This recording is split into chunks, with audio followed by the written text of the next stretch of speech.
En el nombre del Padre, del Hijo y del Espíritu Santo. Amén.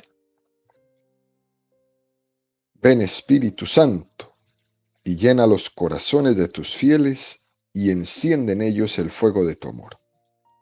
Envía tu Espíritu Creador, y se renovará la faz de la tierra. Estamos estudiando el Catecismo de la Iglesia Católica, su tercera parte, la vida en Cristo. Primera sesión, la vocación del hombre, la vida en el Espíritu. Capítulo tercero, la salvación de Dios, la ley y la gracia. Artículo tercero, la Iglesia madre y educadora. Estamos aquí en el tercer apartado de este artículo, donde el Catecismo dedica 3 números al tema que tiene como título Vida moral y testimonio misionero. El día de hoy vamos a culminar este tercer apartado y también ya este artículo tercero con los números 2045 y 2046. Número 2045 del Catecismo de la Iglesia Católica dice: los cristianos, por ser miembros del cuerpo, cuya cabeza es Cristo, contribuyen a la edificación de la Iglesia mediante la constancia de sus convicciones y de sus costumbres. La Iglesia aumenta, crece y se desarrolla por la santidad de sus fieles, hasta que lleguemos al estado de hombre perfecto, a la madurez de la plenitud en Cristo.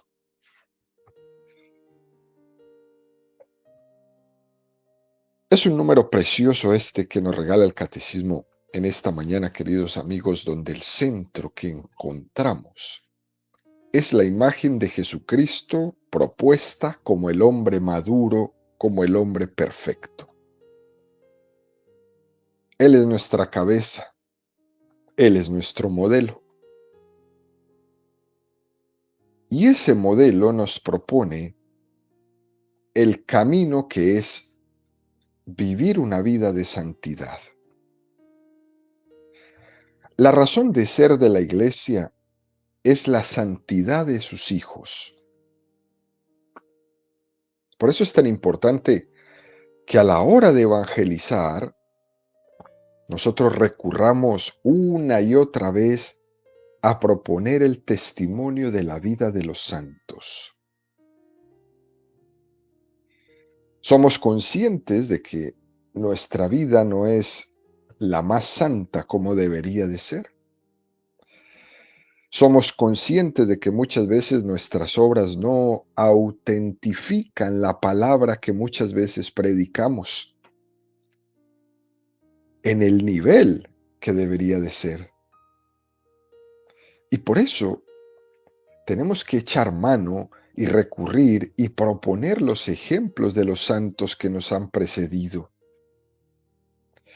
Ellos son nuestro testimonio para los que predican, para los señores obispos, para los señores sacerdotes, para los catequistas. Ellos nos precedieron, nos dieron su ejemplo, pero también nos invitan a seguir caminando adelante para lograr ser como ellos, el modelo número 1 para ellos y para nosotros siempre será Jesucristo.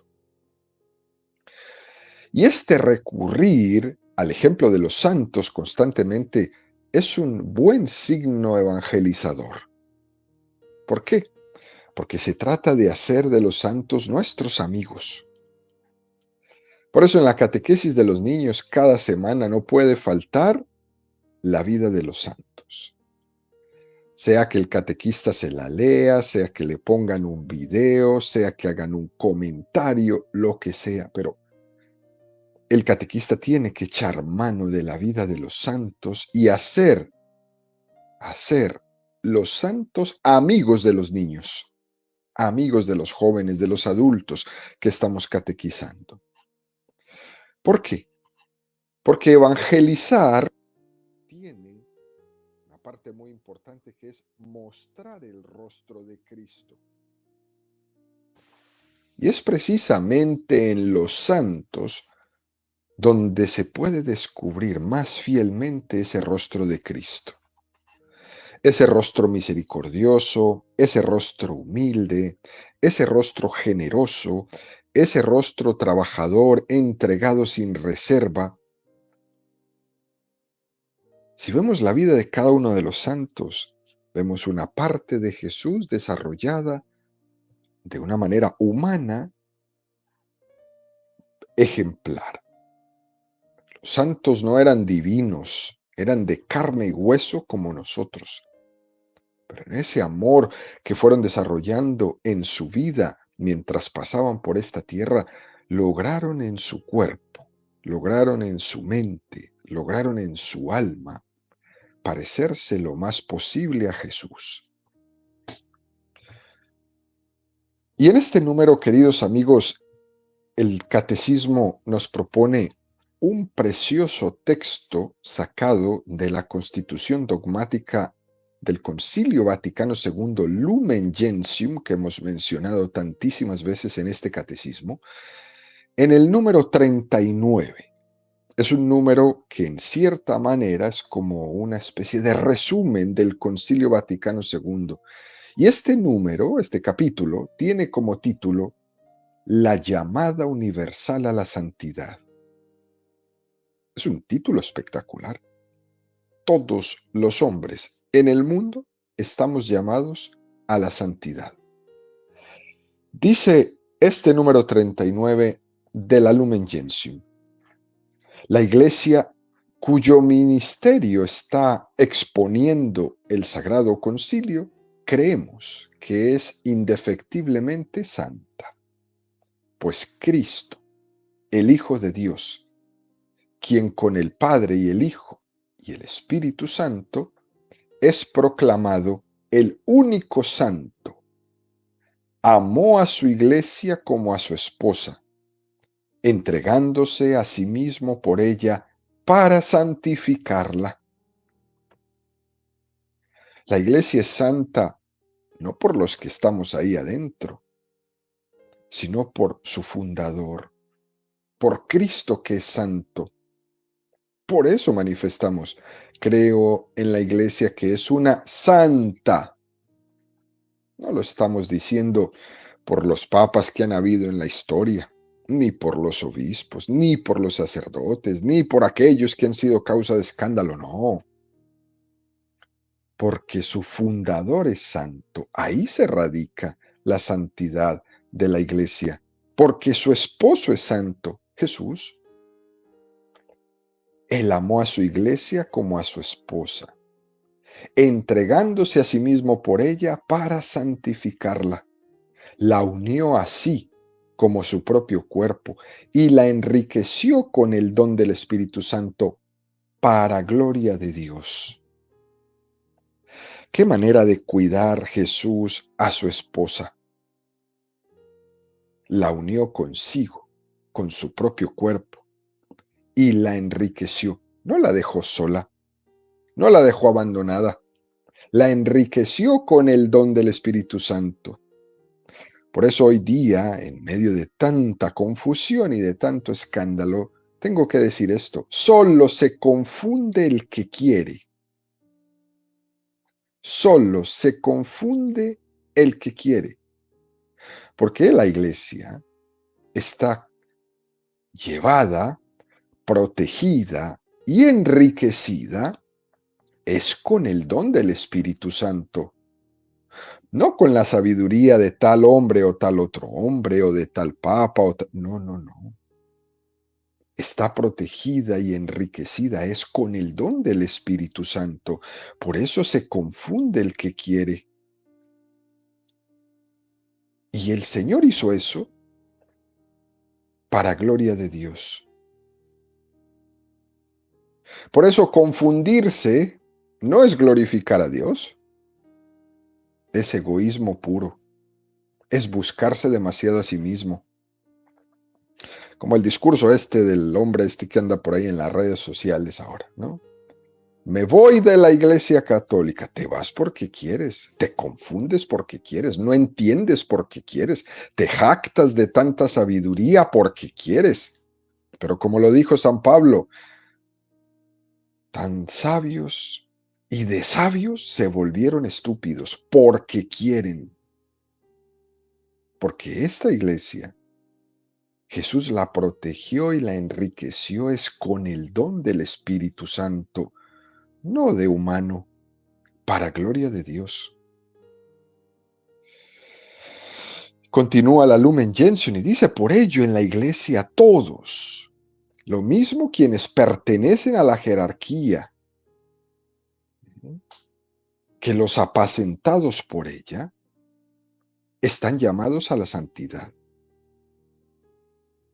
Según aquello del apóstol, porque esta es la voluntad de Dios, vuestra santificación. Es decir, el Santo Padre, los señores obispos, en comunión con Él, cada uno de nosotros, en unión con nuestros párrocos, todos estamos llamados a la santidad, cada uno en el estado de vida que le toca vivir, en el lugar donde tiene que desarrollar su vocación. El cura como cura, la monja como monja, el doctor como doctor, el trabajador, el obrero como obrero, el padre de familia como padre, el soltero como soltero. Porque esa es la voluntad de Dios, vuestra santificación. Esta santidad de la Iglesia, continúa el documento, se manifiesta y sin cesar debe de manifestarse en los frutos de gracia que el Espíritu produce en los fieles. Se expresa multiformemente en cada uno de los que con edificación de los demás se acercan a la perfección de la caridad en su propio género de vida. Qué cosa más bella esta. Esta santidad de la Iglesia se manifiesta, y esta palabra que usa es genial, ¿no? Sin cesar, es decir, sin acabarse. Todo el tiempo estamos produciendo santos. Muchos de los que nos escuchan saben que sus hijos son santos. Muchos que nos están escuchando saben que sus mamás son santas, que sus papás son santos. Antier me llamó un amigo que había muerto su padre y él no podía ir al entierro de su padre. Le dolía en el alma no poder estar ahí. Y me contaba que lo último que hizo su padre lúcidamente unas horas antes de morir fue confesarse y comulgar. Lúcidamente. Ya entregó su vida. ¿Dónde estará este hombre? Pues en el cielo. ¿Dónde más? ¿Dónde más? Estamos produciendo santos todo el tiempo. Se manifiesta sin cesar y debe de manifestarse en los frutos de gracia que el Espíritu produce en los fieles. Después de que vamos a misa el domingo y tomamos la comunión, salimos afuera, a las casas, a los restaurantes, a los parques, salimos donde sea que vayan las personas llenos de Cristo. ¿A qué? A manifestar los frutos de la gracia que el Espíritu ha producido en todos esos fieles. Por eso el mundo no se ha vuelto peor. Por eso vemos tantas cosas bonitas, hermosas en la creación, en nuestra vida, en las personas con las que convivimos. Porque de esa experiencia con el Señor podemos edificar a los demás. Como dice aquí el texto de la Lumen Gentium, se acercan a la perfección de la caridad en su propio género de vida. Los niños que toman la comunión van a ir a la escuela a ser cada vez mejores estudiantes. Pero cuando no los hemos llevado a la iglesia, nuestros hijos nunca han comulgado, no han hecho la primera comunión, pues van a estar en la escuela expuestos a todo. No tienen la fuerza de la gracia. Están ahí a la deriva del demonio, tirados. Y por eso vemos lo que vemos. Y por eso encontramos esas pobres vidas de tantos niños y de tantos jóvenes destrozadas a tan temprana edad. Es una gran responsabilidad para los padres que me están escuchando. Tenemos que exponer a nuestros hijos a las cosas santas. Eso no se trata de tenerlos en la iglesia todo el día rezando, no, no, no. Exponerlos a las cosas santas porque esas cosas santas se manifiestan sin cesar. Yo quiero que ellos también sean tocados por esa gracia.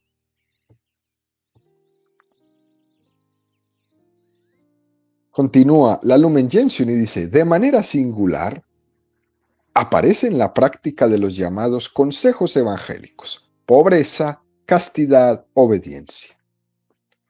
Esta práctica de los consejos evangélicos, que por impulso del Espíritu Santo muchos cristianos han abrazado, tanto en privado como en una condición o estado aceptado por la Iglesia como es la vida religiosa, proporciona al mundo y debe proporcionarle un espléndido testimonio y ejemplo de santidad.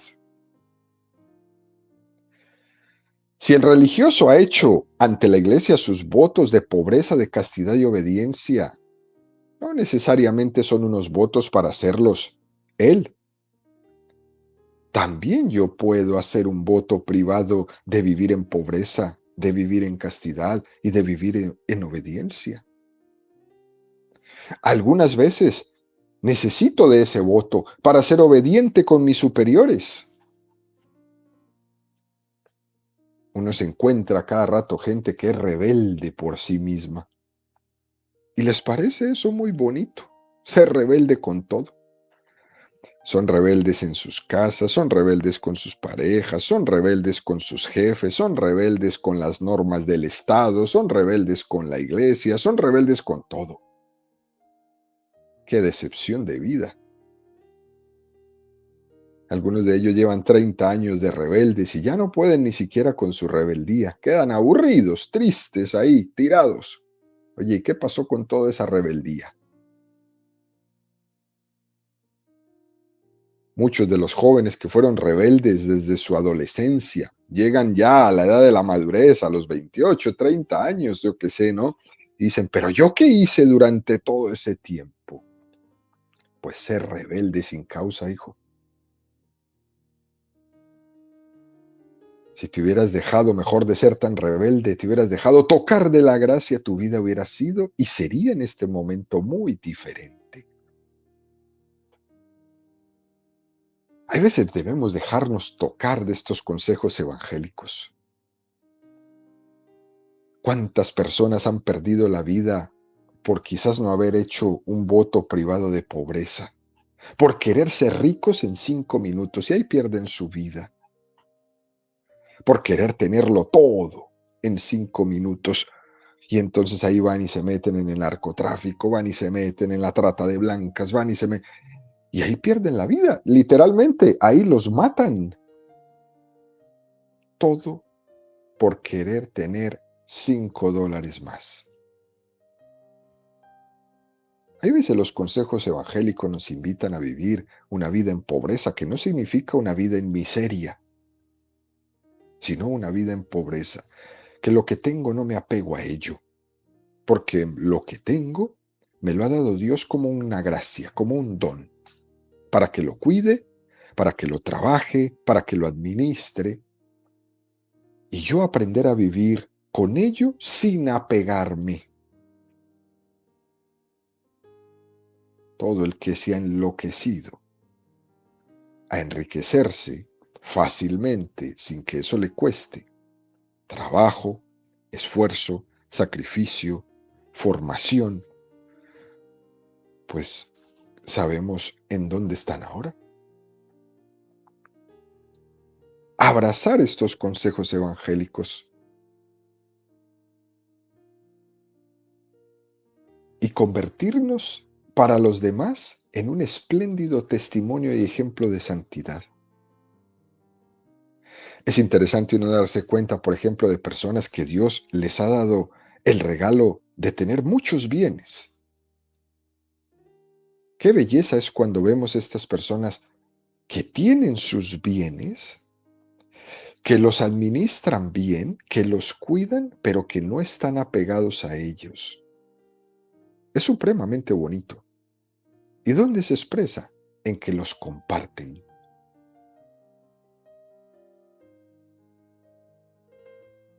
El que no aprecia ese don es un egoísta, un codo, un amarrado. No comparte nada, porque cree que se le va a acabar. El otro, por compartir, Dios le da más. Muy interesante esto, porque no está pegado. Y se convierte en un testimonio de ejemplo de santidad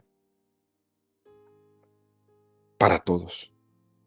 También el pobre, también el casto, también el obediente. Es que a mí nadie me dice lo que yo voy a hacer, y eso le parece muy bonito. Esa agresividad de vida te parece muy bonita. Al final de cuentas, vas a terminar obedeciendo. No te preocupes. El día que te diga el médico que tienes un cáncer, ese día terminarás obedeciendo y te va a tocar tomarte las pastillas a la hora que él te diga, ir a la quimioterapia a la hora que te digan, estar en el hospital a la hora que no te preocupes. Todos terminamos arrodillados obedeciendo a alguien, hasta el que nos va a bañar.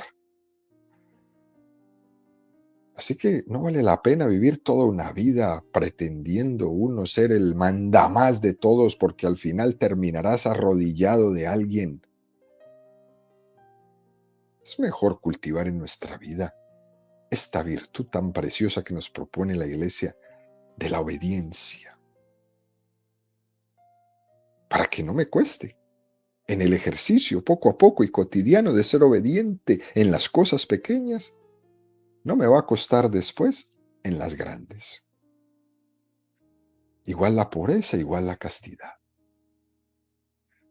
Como vemos, pues, queridos amigos, hay una insistencia grande en que estamos llamados no a ser buenas personas, como muchas veces decimos, yo soy buena persona, sino a que nuestro ideal es ser santos, no solamente buena persona. Y este texto de la Lumen Gentium es lo que nos invita. Ser santos para que edifiquemos a otros con nuestro testimonio. Edificar es algo que es significativo. Por eso a veces decimos que una persona es muy edificante, lo que significa es que está edificando en mí algo. El maestro de la escuela me identifica. El buen jefe en la empresa me edifica.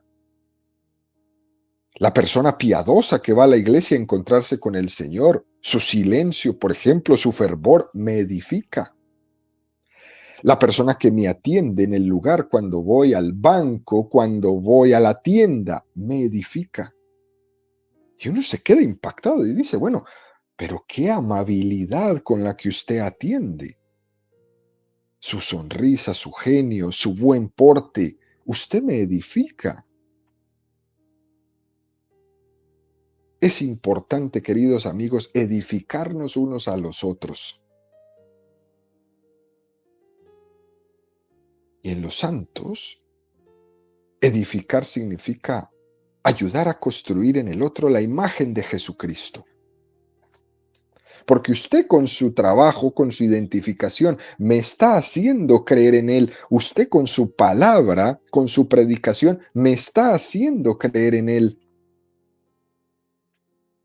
El testimonio de vida de cada uno de nosotros edifica, ayuda a creer en Jesucristo, a quien está a su lado, a quien vive a su lado, a quien trabaja a su lado, al que estudia a su lado, al que reza a su lado, al que duerme a su lado. Me ayuda y ayudamos a edificar en el otro el rostro de Jesucristo. Qué cosa y qué misión tan hermosa nos regala aquí la Lumen Gentium en la edificación. Y damos un paso más. Nos propone el Catecismo el número 2046 que dice: llevando una vida según Cristo, los cristianos apresuran la venida del reino de Dios, reino de justicia, de verdad y de paz. Esto no significa que abandonen sus tareas terrenas, sino que fieles a su Maestro las cumplen con rectitud, paciencia y amor. Qué belleza, ¿no? Que es lo que decimos en el Padre Nuestro. Venga a nosotros tu reino. Estamos adelantando en esta vida lo que es el reino de los cielos. Que el cielo y la tierra se fundan. Y eso solo puede hacerse siendo santos. En una vida santa, en una vida conforme a la voluntad de Dios, el cielo ya ha comenzado aquí. En una vida no santa y no conforme a la voluntad de Dios, aquí lo que se vive es un infierno. Y para experiencias del infierno, basta con ver a nuestro alrededor. Al final, después de desmontarle a una persona su vida cuando estamos intentando ayudarle a que se entienda, nos damos cuenta que lo que vive es una vida de infierno. Pero cuando se vive la vida conforme a la voluntad de Dios, es el cielo, en medio de las dificultades, pero el cielo. El cielo es que todo esté conforme a la voluntad de Dios. Hágase tu voluntad aquí en la tierra como en el cielo. Fijémonos que son dos peticiones en una, aquí en la tierra como en el cielo, conectados, porque el cielo lo empezamos a vivir desde aquí. Pero muchos estarán preguntando, ¿pero cómo se puede vivir un cielo en este desastre de mundo? Haga la voluntad de Dios usted. Haga lo que Dios le pide. No se preocupe de los otros. Cada uno de ellos tendrá que hacer la voluntad de Dios en su vida. Pero tú haz la tuya para que empieces tú a vivir el cielo en la tierra. Hágase tu voluntad aquí en la tierra como en el cielo.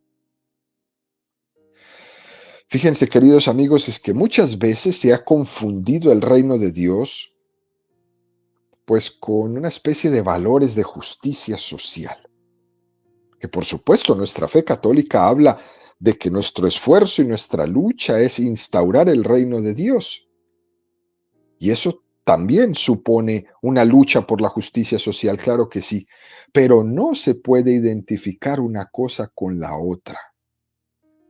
La justicia social es una consecuencia necesaria del reino de Dios, claro que sí. Pero la iglesia hace una llamada, incluso una corrección en determinados sectores de la iglesia, que han llegado a identificar el reino de Dios con la lucha por la justicia social, como si fuéramos guerrilleros, y no, porque en algunos casos terminaron haciendo una lectura marxista de la Sagrada Escritura, y eso ha sido un problema tremendo. Por ejemplo, en países que se dicen desarrollados, Noruega, Suecia, Finlandia, donde según las estadísticas mundiales estos son los países con el mayor nivel de bienestar y de justicia social en el mundo, donde hay un sistema muy equitativo de distribución de los bienes, donde parecería que todos tienen lo mismo, etcétera, etcétera. Pero ante tanto beneficio, Fíjense, no podemos decir que ese beneficio social es el reino de Dios. No podemos decir que el reino de Dios está instaurado en este beneficio social, bienestar social. No está, porque experimentamos que en esos países es el mayor número de personas que se suicidan. Los niveles de suicidio más altos del mundo son en los países donde supuestamente el nivel de bienestar y de justicia social es el más alto. ¿De qué le sirve al hombre tanto beneficio social si su vida está vacía de sentido y opta por matarse?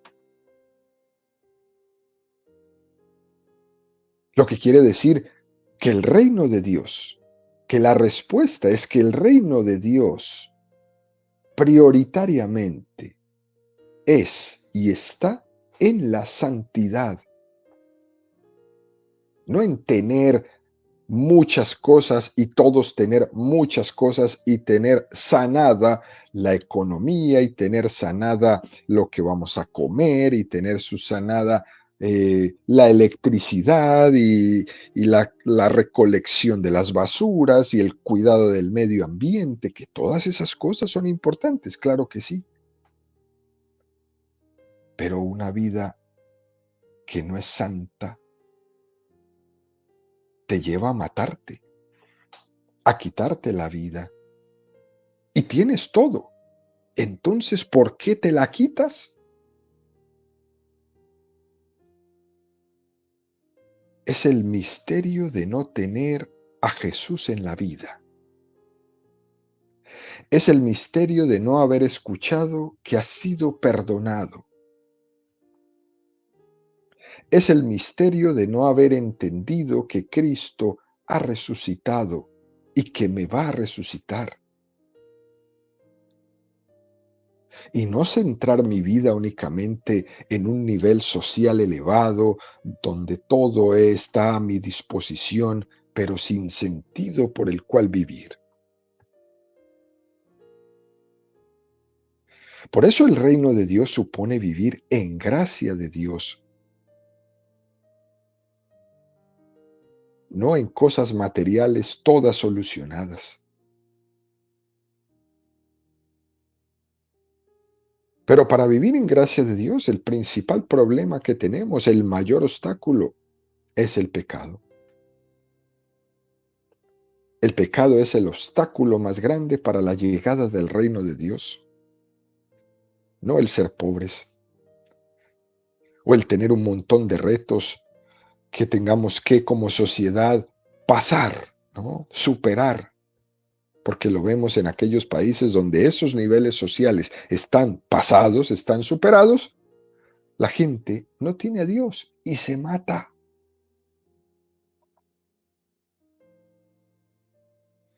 Luego continúa este número 2046 y dice, esto no significa que los cristianos católicos abandonen sus tareas terrenas, sino que fieles a su maestro las cumplen con rectitud, paciencia y amor. Algunos pueden acusar a los cristianos católicos de estar como en las nubes, ¿no? De vivir como en las nubes. ¿Cómo se puede pedir o hablar de que hay que ser santos en un mundo tan perverso como en el que vivimos? Le preguntan a uno, ¿no? ¿Cómo? Y nosotros los cristianos católicos pensamos que esa llamada a la santidad que nos hace Jesucristo no desencarna al hombre de los deberes de Estado que le corresponden, sino más bien que le impulsan a cumplir con mayor esfuerzo, con mayor fidelidad, con mayor amor, con mayor paciencia, esos deberes de transformación de la sociedad. Es más, los cristianos católicos tenemos como una especie de punto extra, unas razones añadidas para luchar por este mundo. Eso es muy bonito. Para hacer las cosas mejor hechas. Los cristianos católicos tenemos razones añadidas para hacer las cosas con más rectitud. Eso es muy hermoso, como sucede, por ejemplo, en las construcciones de estas enormes y preciosas catedrales en muchos lugares del mundo. No sé si han escuchado esto. Después de muchos siglos, cuando han tenido que hacer las grandes reparaciones de las enormes catedrales, ¿no? Como la misma catedral, por ejemplo, esta que se quemó de Notre Dame en París, ¿no? Cuando se subieron en esas máquinas a las partes más altas de la catedral, donde los ojos de los humanos desde abajo no podían ver, los restauradores se dieron cuenta que descubrían allí que en lo más oculto de toda esa magnífica obra estaban los mejores detalles de la construcción y nadie los podía ver. El autor de eso, hace 3 o 4 siglos atrás, o incluso 7, 8, 12 siglos atrás, había hecho la mejor obra y la había puesto en el lugar más recóndito de toda la construcción para que solo Dios la viera. Lo había puesto en ese lugar inaccesible a la vista del hombre para que solo Dios lo viera. ¿Por qué tanto detalle y tanto esmero de estos hombres para hacer eso tan bello y no ponerlo a la luz pública? Porque era solo para Dios. Los cristianos católicos tenemos un extra a la hora de actuar, a la hora de trabajar con rectitud. Y es que las cosas las hacemos bien y las hacemos cada vez más perfecta para la gloria de Dios. Ese es nuestro extra. Por eso es que cuidamos a nuestros niños con tanto amor, con tanta bondad, con tanta delicadeza. Por eso es que nos duele tanto el aborto, por eso es que nos duele tanto la eutanasia, la forma como se tratan a los ancianos, porque nosotros los cristianos católicos que defendemos la vida todo el tiempo, desde el primer momento hasta el último, lo hacemos con rectitud. Eso es un extra que tenemos. Es como cuando la abuelita está haciendo para su primer nieto una mantilla bordada y lo hará con detalle y lo hará con esmero y no lo hará con cualquier tipo de hilo. Lo está tejiendo para su nieto y lo está haciendo con amor. Eso es una maravilla. Todos recordarán ustedes, yo recuerdo a mi abuela hacerlo. A ella no le importa derrochar perfección, no le importa derrochar detalle, no le importa derrochar material porque está hecho para quien amo. Nosotros lo mismo para con Dios. Hacemos las cosas con esmero y las ofrecemos en todo momento. Cuando vemos la perfección en lo que hacemos, es ahí donde podemos descubrir que quienes lo hacen con el corazón enamorado de la verdad de la vida, enamorados del Señor. Por eso cuando usted entra a un salón de clase a dar una catequesis, lo está haciendo, enamorado de la verdad, de la vida y del Señor. De ahí es donde partimos los cristianos católicos. Y eso no lo puede negar ni quitar nadie. Y eso es lo que arrabia a más de uno. Que nos puedan ver en medio de esta persecución tan feroz que tienen en contra de los cristianos católicos y todavía nos ven sonreír. Y todavía nos ven defender la verdad. Y todavía nos ven defender la belleza de Dios. Y todavía lo seguimos expresando en la liturgia, en la cultura cristiana, en la literatura, en el arte. Y eso no va a parar nunca, porque es para Dios. Ese es nuestro extra. Hoy en día esta cultura agnóstica que no cree en nada, esa falta de fe en la verdad se traduce en la carencia de belleza, en la carencia de arte, en la carencia de música. Nosotros encontramos la respuesta de que si el corazón está vacío, la expresión será expresión de vaciedad. Escuche nomás la música de hoy. Todo es vaciedad, sexo, robo, violencia, droga, traición. Ya no hay valores en el arte de la música. Ahí está una expresión del corazón vacío.